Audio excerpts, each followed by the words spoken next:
엄마, 나 장모님한테 맞았어. 커피잔이 덜컥 손에서 미끄러질 뻔했다. 그걸 그냥 맞고만 있었어. 내 아들의 뺨이 얼얼했을 그 순간, 그 누구도 아무도 대신 울어주지 않았다. 그래서 내가 일어나기로 했다. 안녕하세요. 경기도 평택에서 67년을 살아온 윤정이라고 합니다. 다른 거 다 필요 없이 저는 평생 얌전하게 사는 게 복이라고 믿고 살아왔습니다. 남편 일찍 보내고 아들 하나 바라보며 버텼고, 며느리한테도 절대 싫은 소리 안 하고 지냈습니다. 사돈 어른한테는요, 아예 먼 친척보다 가까운 안사돈이라며 생일마다 과일 박스 보내드렸습니다. 솔직히 제가 좀 호구처럼 살았죠. 아들은 30 중반 넘어서 겨우 결혼했고, 며느리도 요즘 애들답게 자기 표현 강한 스타일이었지만, 그것마저 요즘 애들 다 그렇지 하고 넘기며 그저 잘 지내고 싶었습니다. 그런데 말입니다. 그날 제 아들이 맞고 들어왔습니다. 그것도 며느리, 친정엄마, 즉 안사돈한테 싸대기를 맞고요. 내가 내 딸을 울렸으니 그 정도는 당해도 싸다. 이 말을 듣는 순간 저는 어느 땐가부터 스스로를 속이고 있었단 걸 깨달았습니다. 제가 조용하니까, 제가 참으니까, 제가 외로워도 모른 척하니까 사람들이 저를 만만하게 본 거더라고요. 그날 이후 저는 결심했습니다. 참는 것도 기다리는 것도 오늘부로 끝이라고요. 지금부터 들려드릴 이야기는 평생을 참아온 한 여자가 자기 아들을 건드린 순간부터 어떻게 변해갔는지에 대한 이야기입니다. 이건 그냥 분노가 아닙니다. 이건 내 새끼 하나 지키기 위한 엄마의 전쟁이었습니다.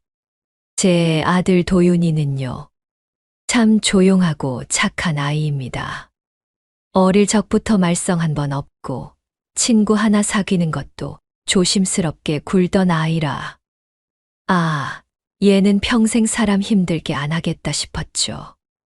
그런 아들이 23살에 아버지를 먼저 떠나보내고 군대 제대하자마자 공장에 들어갔습니다.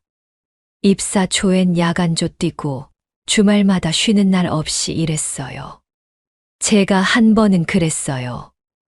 야야, 너무 무리하지 마. 건강 먼저 챙겨야지. 그랬더니 엄마, 내가 아빠 목까지 해드려야죠 하더라고요. 그 말 한마디에 눈물이 왈칵 났지만 티도 안 내고 그래. 우리 도윤이 최고다 하면서 등을 두드려줬습니다.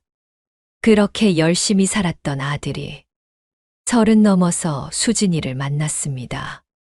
지금 제 며느리죠. 처음 수진이를 봤을 때 인상이 참 좋았어요. 말투도 공손했고 옷차림도 단정했고요. 요즘 애답지 않다, 괜찮다 싶어서 그 흔한 시어머니 테스트 같은 것도 안 했습니다. 결혼하고 몇 달은 무탈했어요. 제가 반찬해서 보내면 감사합니다 문자도 오고, 명절에는 같이 차례도 지냈고요. 그런데요, 이상하게도 시간이 갈수록 분위기가 조금씩 달라지기 시작했습니다. 제 아들은요, 퇴근하면 진짜 피곤한 얼굴로 들어오거든요. 공장 일이라는 게 하루 종일 서 있고, 여름엔 더위 먹고, 겨울엔 기계 돌다 손이 얼기도 해요. 그런데 며느리는 늘 그랬어요. 자기야, 왜 요즘은 나한테 애정 표현이 없어? 예전엔 나 보면 웃더니 요즘은 피곤하단 말만 해. 솔직히 듣고 있으면 속이 타요. 아들이 사람이 아니고 로봇도 아닌데 그 피곤한 와중에도 마트 가서 장 봐오고 청소기 돌리고 분리수거도 하고 그걸 제가 봤거든요. 근데 어느 날 제가 며느리한테 조심스레 말했어요. 수지나 도윤이가 요즘 일이 많아서 그래. 조금만 이해해줘. 그랬더니요. 그 웃음 많던 애가 확 굳은 얼굴로 어머니는 항상 도윤이 편이세요. 하더라고요. 그 순간 어질하더라고요. 내가 너 편 아닌 적 있었니? 그 뒤로는 제가 반찬을 들고 가도 아, 요즘엔 제가 음식 해 먹어요. 하며 문 앞에서 받기만 하더라고요. 마주 앉아 이야기 나누는 건 언제부턴가 사라졌습니다. 그렇게 몇 달이 지나고 결정적인 사건이 생기기 전날 밤이었습니다. 아들이 집에 와서 푹 쓰러지듯 소파에 앉더니 엄마, 나 진짜 요즘 너무 피곤하다 그러더라고요. 그래서 제가 말했죠. 야, 애 보느라 수진이도 힘들지. 서로 토닥토닥 해가며 살아야지. 그 말을 들은 아들이 가만히 웃었어요. 근데 그 웃음이 참 이상했어요. 뭔가 자포자기한 것 같은 웃음. 그제야 알겠더라고요. 우리 아들 집에서도 마음 놓고 쉴 수 없는구나. 그날 밤 며느리는 또 친정에 갔습니다. 안사돈이 그러더군요. 딸이 우는 목소리로 전화 왔다고요. 그리고 그 다음 날, 제 아들은 싸대기를 맞고 돌아왔습니다.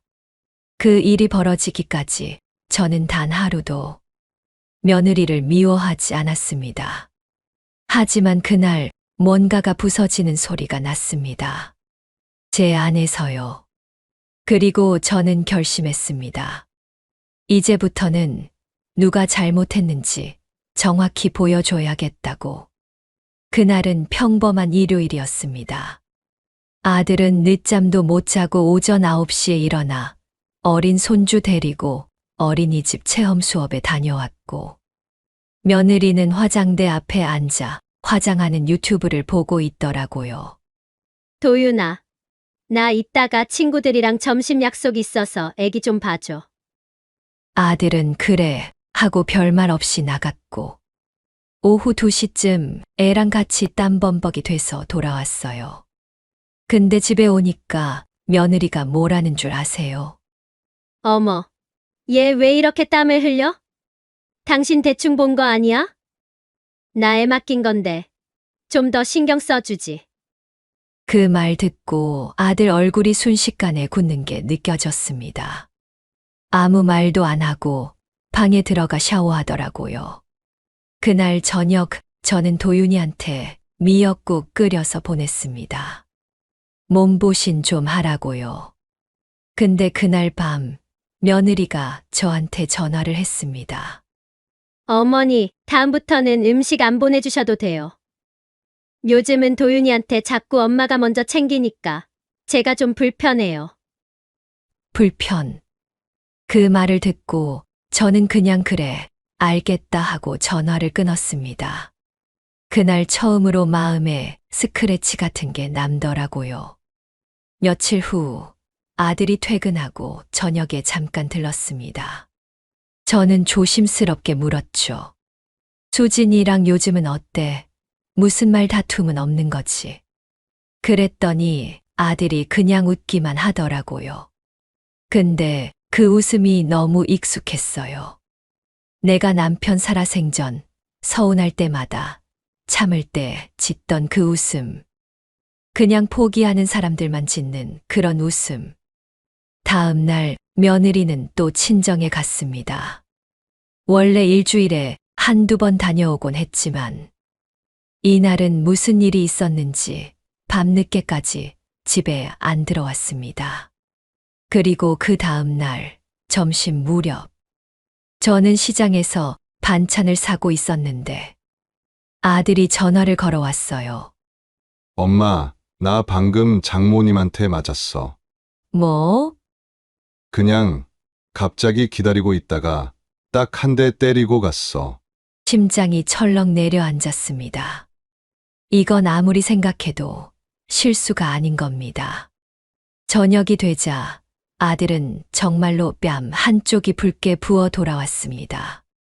저는 두 눈으로 보고도 믿기지 않았어요. 도윤이는 말했죠. 엄마, 수진이가 자기 엄마한테 내가 무관심하게 굴었다고 했대.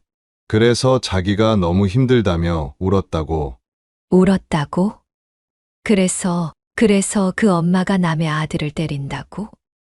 그날 밤 저는 말없이 차를 탔습니다. 그리고 며느리와 안사돈이 자주 간다는 카페 앞에 앉아 있었습니다. 내가 대체 뭘 놓친 건지, 내가 지금 뭘 해야 하는지 정리도 안 됐지만 딱 하나만은 분명했습니다. 이건 사이 안 좋은 시댁 문제가 아니라 누군가 선을 넘은 사건이라는 거. 그리고 그 선을 넘은 사람한테는 반드시 값을 치르게 해야 한다는 것. 그날 밤, 저는 아들 얼굴을 찬찬히 살펴봤습니다. 뺨이 벌겋게 부어 있었고, 코 옆까지 손자국이 번졌더라고요. 도윤아, 정말 내가 장모님한테 맞았다는 거지. 응.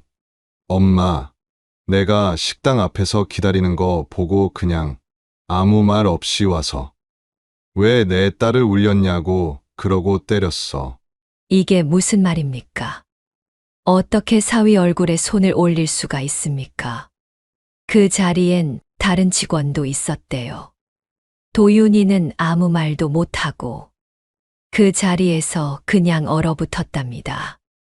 그런데 도윤이 말투가 그 와중에도 무언가를 감싸는 듯 했어요. 마치 자기가 뭘 잘못한 것처럼.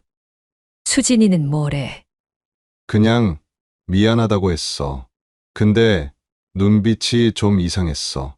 내가 장모님한테 맞고 왔다니까 놀라긴커녕. 그래도 당신이 너무 무심했어 이러더라고. 그 말을 듣는 순간 제 안에서 무언가가 툭 끊어졌습니다. 며느리. 내가 그렇게 아끼고 상처받을까 싶어 늘 먼저 다가가던 애. 그 아이가 지 남편이 맞고 들어왔는데 그 말을 한다고? 저는 조용히 안방으로 들어가 문을 닫았습니다. 그리고 한 사람에게 전화를 걸었습니다. 옥녀야, 너 전에 그 카페 앞에 CCTV 있다 그랬지? 어머, 정희야, 왜? 무슨 일 생겼어? 아무것도 아니야. 그냥 좀 확인해야 할 게 있어서. 그날 밤 저는 잠을 한숨도 못 잤습니다.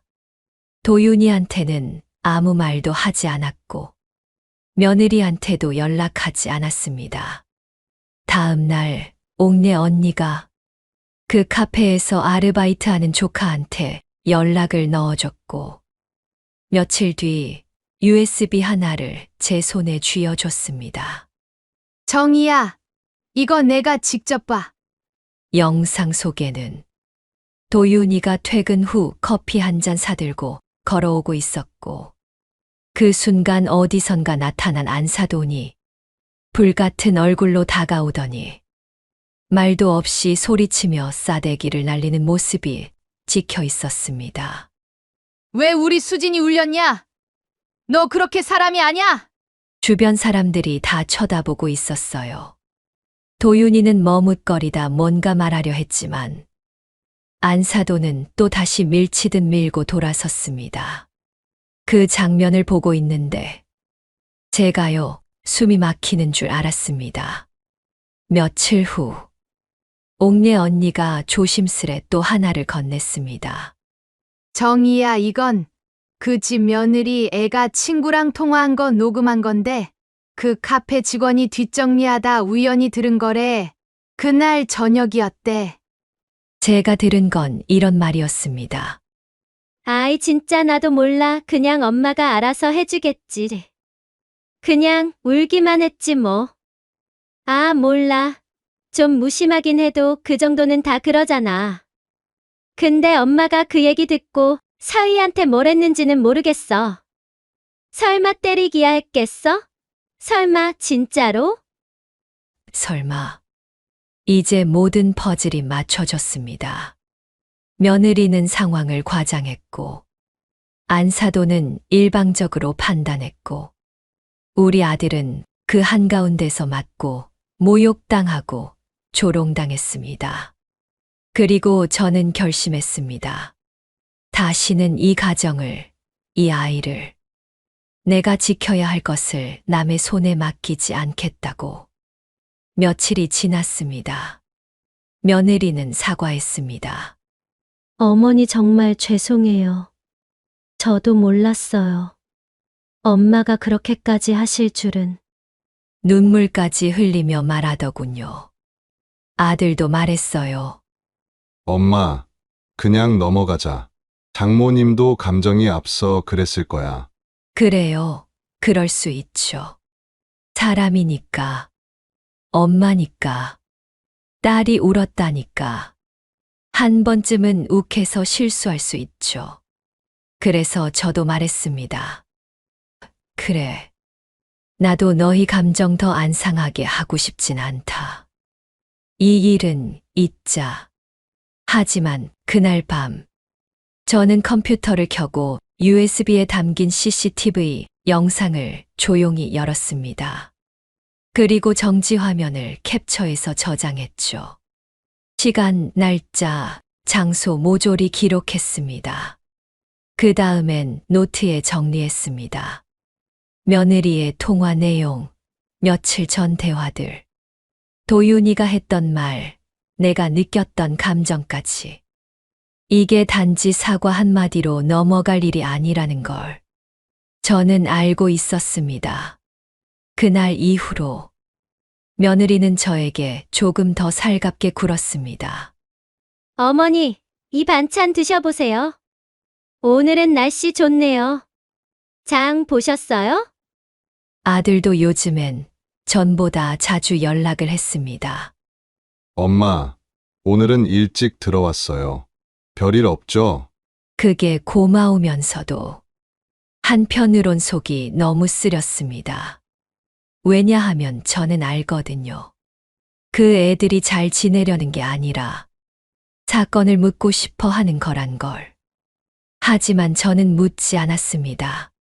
그저 조용히 말없이 기다렸습니다. 그들이 다시 나를 무시하지 못할 순간이 올 때까지. 그러던 어느 날, 동네 커뮤니티 게시판을 보다가 제 눈에 띄는 게시물이 있었습니다. 사위가 아내를 무시해서 결국 맞은 사연. 그 글, 말투며 내용이 너무 익숙했습니다. 글쓴이는 평택 사는 주부. 남편이 자신을 외면했고 시댁은 매번 며느리만 탓했으며 딸이 결혼 후 우울증까지 왔다는 얘기까지. 그 글에는 수십 개의 댓글이 달려 있었고 대부분은 시댁이 너무하네, 사이다 싸대기 같은 반응이더군요. 그 순간 저는 다시 펜을 들었습니다. 그리고 종이에 또렷하게 한 문장을 적었습니다.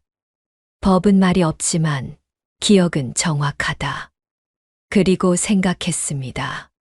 이제 다음 차례는 내 쪽이라는 걸. 며느리와 안사돈. 그 둘은 싸대기 사건 이후로 꽤 조용해졌습니다. 도윤이도 저에게 종종 전화하고 며느리도 문자를 자주 보내더군요. 어머니, 요즘 많이 덥죠? 집에 반찬 있으면 좀 나눠주세요. 괜히 친한 척, 괜히 살가운 척. 하지만 저는 알고 있었습니다. 그 웃음 뒤에 뭐가 숨어 있는지. 커뮤니티 글을 올린 것도 며느리가 아니라 그 장모란 것까지 말이죠. 아이디 추적을 부탁한 결과 free785라는 닉네임은 안사돈의 블로그와 동일한 닉네임이었습니다. 우리 수진이 공주처럼 키운 이야기. 딸 가진 엄마의 마음. 그 블로그에 도윤이 얼굴은 스티커 처리하고 며느리랑 아기 사진만 전시하듯 올려져 있었습니다. 그리고 글 제목. 울보 공주가 웃기 시작한 이유. 누가 보면 울보 공주가 시댁에 시달리다 해방이라도 된 줄 알겠더군요. 실상은 도윤이가 매일 아침 일찍 일어나 젖병 삶고 기저귀 갈고 아기 데리고 병원까지 다 다녀왔던 사람인데 말이죠. 그제야 저는 깨달았습니다. 이 사람들 절대 자발적으로 사과한 게 아니었구나. 그들이 원한 건 은폐. 내가 원하는 건 진실의 기로. 그날 밤 저는 박스 하나를 꺼내 USB 통화 녹음 파일, 캡처한 커뮤니티 글, 그리고 블로그 화면까지 전부 인쇄해 넣었습니다. 그리고 맨 위엔 한 장의 메모. 진심 없는 사과는 또 다른 모욕이다.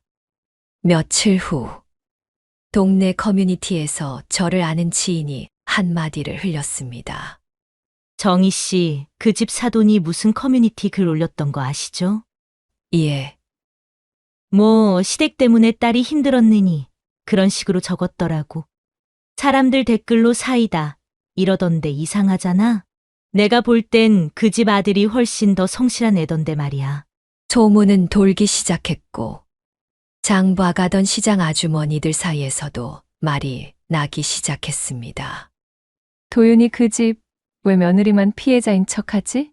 그 시어머니 되게 얌전하고 깔끔하신데 무슨 일이 있었길래? 그렇게 작은 불씨 하나가 서서히 번져나가기 시작했습니다.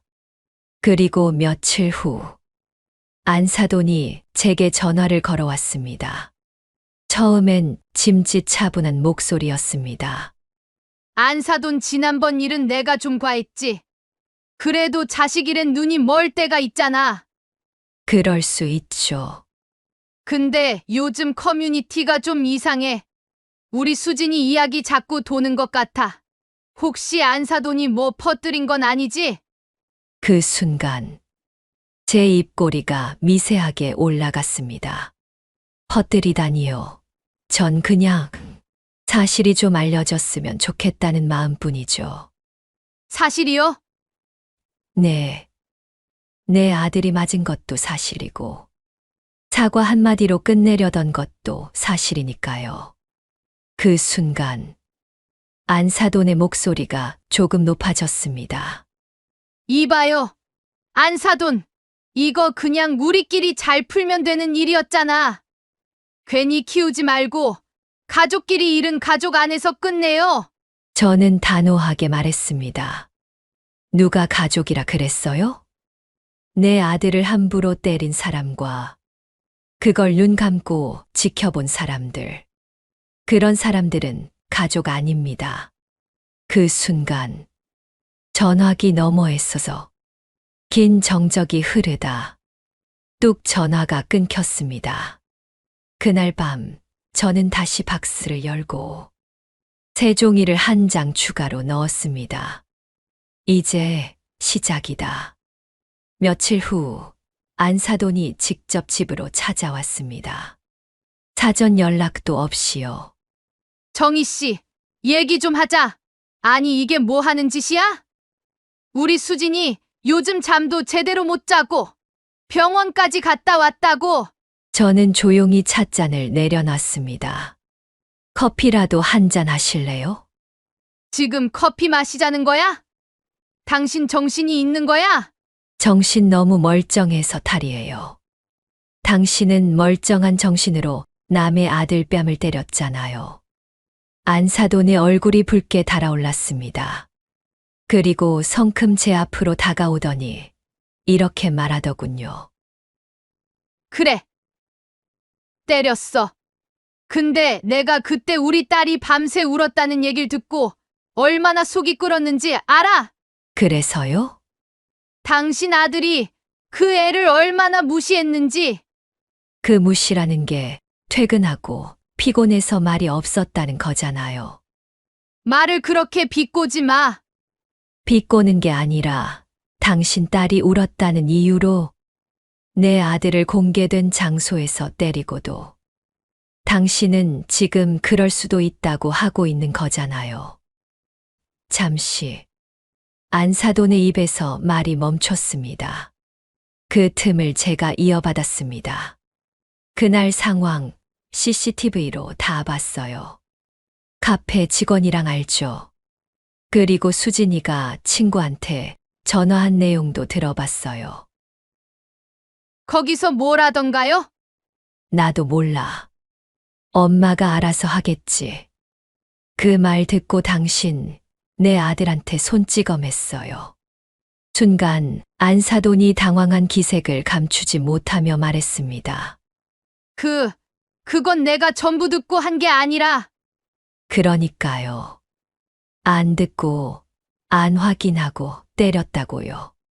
남의 아들을, 남의 귀한 아들을요. 순간 목이 메었습니다. 하지만 저는 눈 하나 깜빡이지 않았습니다. 도윤이 아버지 돌아가시고 저 애 15세 공장 들어갔어요. 토요일도 없이 일했어요. 명절 하루 쉬는 날도 오토바이 타고 배달 알바했어요. 그렇게 피땀 흘려 모은 돈으로 수진이 결혼 예물 맞췄고 첫돌 아기 사진도 스튜디오에서 찍어줬어요. 근데 당신은 그런 애를 사람들 많은 데서 싸대기를 때렸어요. 그리고 지금은 뭐 그럴 수도 있다고요? 정희 씨, 그만해. 내가 사과했잖아. 수진이도 아니요. 수진인 사과 안 했어요. 눈물 연기했지. 그 애가 진심이었다면 자기 엄마가 남편 뺨 때린 걸 그냥 넘겼을 리 없죠. 이제 안사돈의 얼굴이 굳었습니다. 그제서야 알아차린 거겠죠. 제가 예전 그 순한 시어머니가 아니라는 걸요. 그리고 저는 마지막으로 말했습니다. 저는요, 조용히 사는 게 인생의 정답이라고 믿고 살았어요. 근데 당신 같은 사람들은 조용한 사람한테 먼저 선을 넘는다는 걸 이번에 배웠습니다. 안사돈은 아무 말도 못한 채 문을 박차고 나갔습니다. 이게 진짜 시댁이 이래서 문제야. 가는 길에도 자기 딸 편만 들며 분을 사귀지 못하는 눈치였습니다. 저는 천천히 문을 닫고 안방 서랍에서 준비해둔 서류 봉투를 꺼냈습니다. 그 안엔 제가 몇 주간 모아둔 자료들이 있었죠. CCTV, 영상 캡처, 장모님의 커뮤니티, 글 PDF, 수진이 친구와의 통화 녹음 요약본, 도윤이의 진술 기록 초안, 그리고 이혼 조정 사전 상담 신청서. 며느리 수진은 여전히 제가 이해해주는 시어머니일 거라 생각하는 눈치였습니다. 며칠 전에는 일부러 찾아와 떡도 돌리더군요. 어머니, 이거 저희 엄마가 해드리래요. 송편이에요. 겉으로 웃고 있었지만 제 눈엔 그 웃음 뒤에 있는 불편한 계산이 다 보였습니다. 그날 밤 도윤이가 제게 말했습니다. 엄마, 장모님이 글 내리긴 했대. 수진이도 요즘 많이 조심하려고 하고 그냥 좀 덮고 살면 안 될까? 저는 조용히 아들의 손등을 잡았습니다. 도윤아, 덮고 사는 건 내가 할 수 있어. 근데 내가 그렇게 살면 안 돼. 너한테만 계속 덮으라 그러면 넌 결국 어디까지 지워지겠니? 넌 그런 사람이 아니야. 내 아들이 맞으면서도 말 한마디 못 꺼냈던 그날. 내가 얼마나 부끄러웠는지 알아? 내가 낳은 애가 세상 앞에서 그렇게 움츠러들었다는 게 너무 미안했어. 그날 밤 도윤이는 처음으로 제 앞에서 조용히 울었습니다. 어깨가 떨리도록 참아가며 저는 그 눈물을 보며 결심을 굳혔습니다. 며칠 뒤 법률 상담을 마친 저는 도윤이 이름으로 작성된 사실확인서와 함께 가정법률상담소에 정식 조정 신청서를 접수했습니다. 그날 밤 며느리 수진에게는 간단한 문자 하나만 보냈습니다. 수지나 조만간 도윤이랑 같이 가족 문제 상담을 받을 거야. 너도 상황에 대한 정리를 해두면 좋겠어. 답장은 없었습니다. 하지만 이 문자가 곧 그 아이의 세상에서 가장 불편한 진실이 될 거라는 걸 저는 알고 있었습니다. 며칠 후, 수지는 아들 도윤에게 말하더랍니다. 당신 엄마, 갑자기 왜 저렇게 나와? 예전엔 안 그러셨잖아. 그때 도윤이가 뭐라 대답했는지 아세요? 엄마도 사람이야. 사람이 참다. 끝까지 참았을 때. 그 다음은 뭔지 이제 나도 알겠어. 마지막으로 저는 안사돈에게 내용 증명 한 통을 보냈습니다. 성인 아들에 대한 명예훼손 및 폭행 피해 관련 사실 정정 요구. 내용 안엔 이렇게 적혀 있었습니다. 귀하가 사위인 제 아들을 일방적으로 폭행한 사건에 대한 진정성 있는 사과 및 공적 정정 없이는 이후 발생하는 모든 법적 사회적 불이익에 책임을 묻겠습니다. 이제 저는 조용히 싸울 겁니다. 그 어떤 소란도 없이 그들의 말 한마디, 행동 하나하나가 스스로를 망가뜨리게 만들도록 내 아들의 얼굴을 때린 그 손. 이제 그 손이 자기 발목을 움켜쥐게 만들 차례입니다. 내용 증명을 보낸 지 일주일쯤 지났을 무렵 안사돈에게서 전화가 왔습니다. 하지만 저는 받지 않았습니다. 하루 이틀 지나자 며느리 수진에게서도 문자가 오더군요. 어머니, 혹시 그 편지 진심이세요? 엄마도 너무 놀랐대요. 우리 그냥 대화로 풀면 안 될까요? 대화요? 내 아들이 맞은 것도 모자라 조롱당하고 커뮤니티에서 가해자로 몰렸던 사건인데 대화는 진작에 끝났어야 할 일이었습니다. 저는 짧게만 답장했습니다. 나는 내가 할 수 있는 최선의 방식으로 우리 아들 명예를 되찾고 싶을 뿐이야. 그로부터 일주일 뒤 법률상담소를 통해 전달된 내용에 따라 저는 공식적으로 가정법률 조정을 요청했고 도윤이도 심리상담을 함께 받기 시작했습니다. 그곳에서 상담사는 도윤에게 물었죠. 아내와 장모에게 어떤 감정을 느끼시나요? 도윤은 한참을 침묵하다가 말했습니다. 무서워요. 화가 난 게 아니라 그냥 그 사람들 앞에 서면 내가 아무 말도 못하겠어요. 그 말 한마디에 제 눈시울이 뜨겁게 달아올랐습니다. 이제 저는 그 침묵을 깨기 위해 싸우는 겁니다. 며칠 뒤 커뮤니티에 올라왔던 문제의 게시글 캡처와 CCTV 영상 일부가 익명의 계정으로 다시 퍼졌습니다. 물론 그 계정은 제가 운영하는 게 아니었습니다. 도윤의 고등학교 동창이었던 아이가 도윤이 형, 요즘 너무 힘들어 보였어. 익명으로 공개했다더군요. 그 영상은 삽시간에 퍼졌고 댓글창에는 갑론을박이 쏟아졌습니다. 사위를 때린 장모 선 넘었네. 시리댁 편은 안 들지만 저건 폭행 맞지 않나? 이런 걸 커뮤니티에 써가며 여론몰이하는 쪽이 더 소름이다. 그리고 마침내 안사돈의 블로그는 폐쇄됐고 며느리 수진의 인스타그램 계정도 비공개로 전환됐습니다. 그제야 안사돈에게서 두 번째 연락이 왔습니다. 이번엔 아주 짧은 문장이었습니다. 내가 선을 넘었어. 말하고 싶다면 들어줄게. 하지만 저는 이미 법률 대리인에게 모든 권한을 위임한 상태였습니다. 며느리는 점점 불안정해졌습니다. 아들에게 말하길. 당신 엄마가 이럴 줄 몰랐어.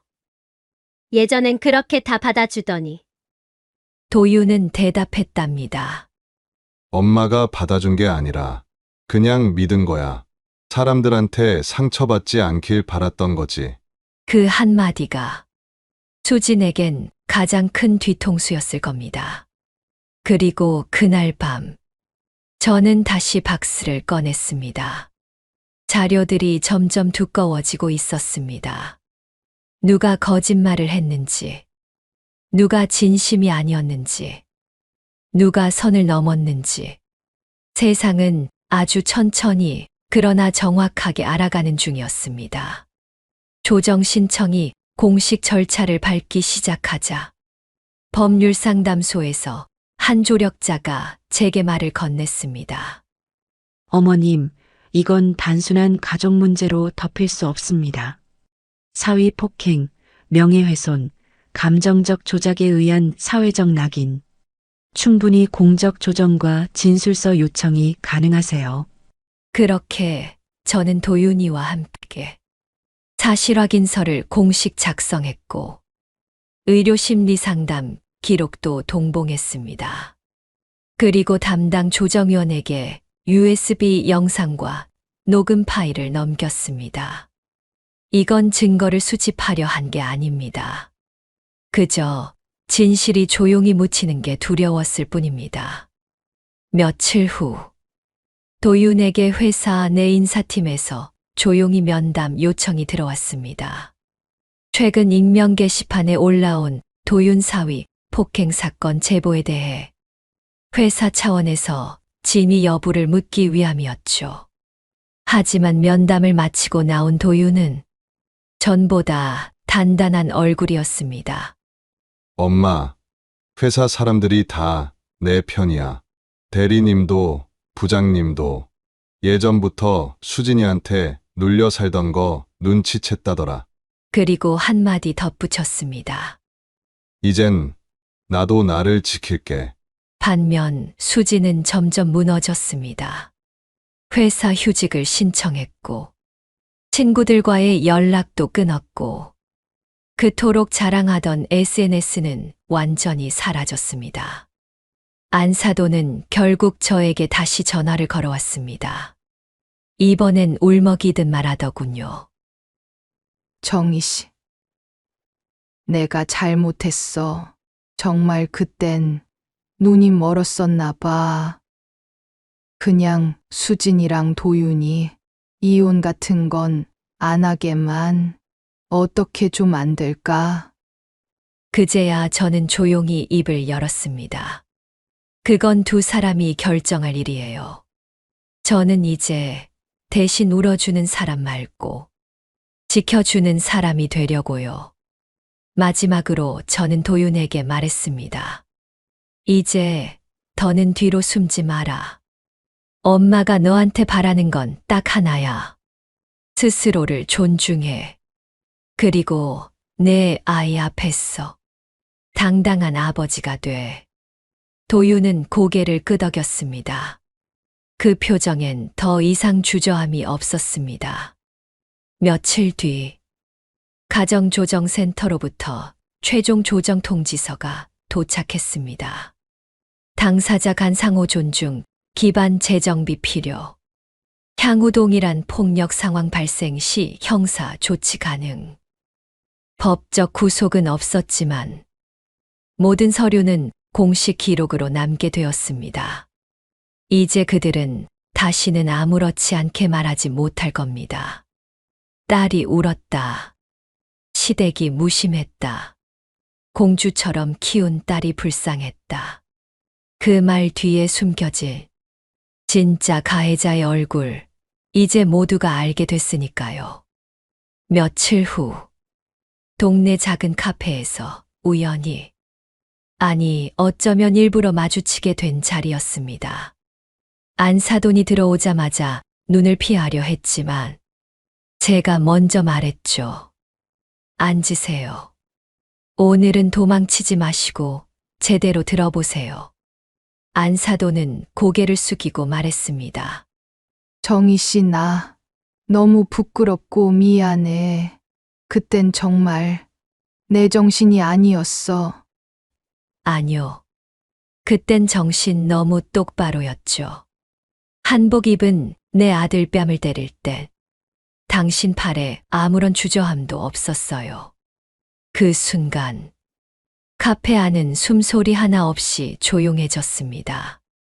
안사돈의 눈물이 주르륵 떨어졌고 테이블 아래에서 천천히 무릎을 꿇었습니다. 미안해요. 제발, 우리 수진이 인생만은 망가지지 않게 해줘요. 딸 바보였어요. 나 나만 너무 편들었어요. 사람들의 시선이 느껴졌지만 저는 차분히 대답했습니다. 저도 엄마예요. 근데 저는 내 새끼가 맞았을 때도 그 아이가 잘못했는지부터 먼저 물어봤어요. 당신처럼 그냥 주먹부터 날리지 않았어요. 안사돈은 고개를 떨구고 엉엉 울었습니다. 바닥에 손이 닿도록 구겨진 사람처럼. 그 모습을 보며 저는 차가운 목소리로 마지막 말을 건넸습니다. 이제라도 진심이라면 그 무릎 꿇은 거 내 아들 앞에서 하세요. 그게 진짜 사과니까. 그리고 저는 조용히 일어나 카페 문을 열고 나왔습니다. 밖은 맑고 햇살은 따뜻했으며 나는 처음으로 진짜로 숨이 쉬어졌습니다. 요즘 저는 아침마다 베란다 창문을 열어두고 작은 화분에 물을 주는 걸로 하루를 시작합니다. 예전엔 늘 바쁘게 움직이며 누군가를 챙기고 걱정하고 혹시 내가 뭘 더 잘해야 하나 자꾸만 제 탓을 하며 살았던 것 같아요. 그런데 이제는 압니다. 내가 너무 참았다는 걸. 그리고 그게 결코 어른스러운 일만은 아니었다는 걸. 도윤이는 지금 아이와 함께 살 집을 다시 알아보며 새로운 삶을 준비하고 있습니다. 수진과는 조정 끝에 각자 시간을 갖는 중이라며 본인도 이제 감정에서 자유로워지고 싶다고 말했습니다. 그 말을 듣고 참 많이 울었습니다. 안쓰러워서가 아니라 이제야 제 아들이 자기 인생을 살려고 결심했다는 게 너무 고마워서요. 안사돈은 결국 공식적인 사과문을 작성해 보냈습니다. 그 편지는 짧았지만 그 안엔 제가 겪은 분노와 모멸감, 그리고 잃었던 신뢰가 얼마나 깊었는지 조금은 닿아 있었습니다. 그걸 받고도 저는 답장을 쓰지 않았습니다. 이제부터는 말이 아니라 행동으로 보여줘야 하니까요. 그리고 난 그 사람들에게 내 감정을 쓸 만큼 더 이상 마음이 넉넉하지 않으니까요. 이런 일을 겪고 나니 가끔 주변에서 묻습니다. 정희 씨, 후회는 안 해요? 저는 웃으며 대답합니다. 조용히 참고만 살았다면 그 사람들이 내 아들을 사람 취급이나 했을까요? 가족이란 말. 이제는 너무 무겁지도 가볍지도 않게 들려요. 적어도 저한텐 같은 편이 되어줄 수 있을 때만 가족이라 부를 수 있다는 걸 깨달았으니까요.